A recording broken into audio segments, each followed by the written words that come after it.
ॐ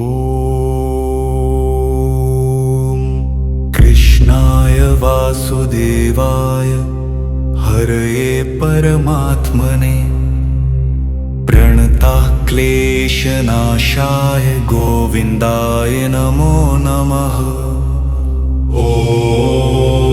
हम भगवान कृष्ण जो वासुदेव के रूप में और परमात्मा के स्वरूप हैं उन्हें नमन करते हैं। हम पूरी श्रद्धा के साथ उनका ध्यान करते हैं। यह मंत्र हमारे समस्त कष्ट और क्लेश नष्ट करने वाला है।